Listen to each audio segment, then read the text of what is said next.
నమస్తే. నా పేరు రాయేష్, ఏబీవీపీ మేడ్చల్ జిల్లా కన్నా.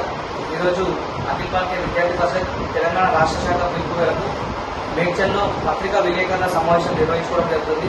తెలంగాణ రాష్ట్రంలో పాఠశాలలు మొదలుకొని ఈ రోజు వరకు ప్రభుత్వ పాఠశాలలో చూసుకున్నట్టయితే ప్రాపర్ టీచర్స్ లేరు, పిల్లలకు చదువుకోవడానికి ప్రాపర్ బుక్స్ లేవు, యూనిఫామ్ కూడా అందించడం లేదు.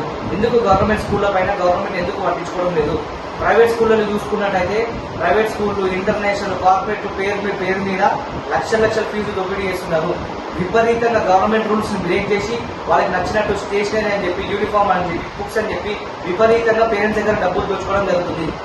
తెలంగాణ రాష్ట్రంలో కాంగ్రెస్ ప్రభుత్వం ఏర్పడి 6 నెలలు గడుస్తున్న విద్యాశాఖ మంత్రిని ఎందుకు గవర్నమెంట్ ఫైనల్ చేయలేదు?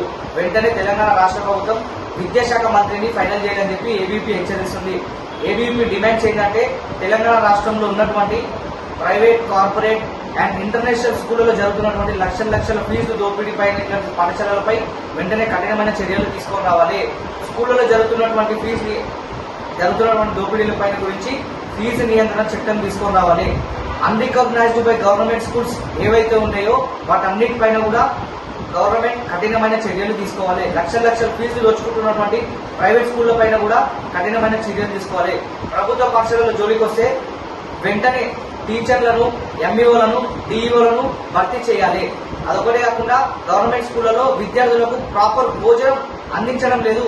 ఎక్కడైతే అవతకవతలు జరుగుతున్నాయో వాటిపైన చర్యలు తీసుకొని నాణ్యమైన భోజనం అందించాలి గవర్నమెంట్ పిల్లలకు. అండ్ ఇంకోటి అదొకటే కాకుండా రాష్ట్రంలో పెండింగ్ లో ఉన్నటువంటి 24,000 పైన ఉన్న డిఎస్సి పోస్టులను వెంటనే భర్తీ చేయాలి. ప్రభుత్వ పాఠశాలల్లో అటెండర్లను, స్కావెంజర్లను నియమించాలి. తెలంగాణ రాష్ట్రంలో ఎడ్యుకేషన్ యాక్ట్ ప్రకారం ప్రైవేట్ స్కూళ్లలో పేద విద్యార్థులకు ఏదైతే 25% ఫ్రీ సీట్స్ ఉన్నదో దాన్ని వెంటనే అమలు చేయాలని చెప్పి ఏబీపీ డిమాండ్ చేస్తుంది.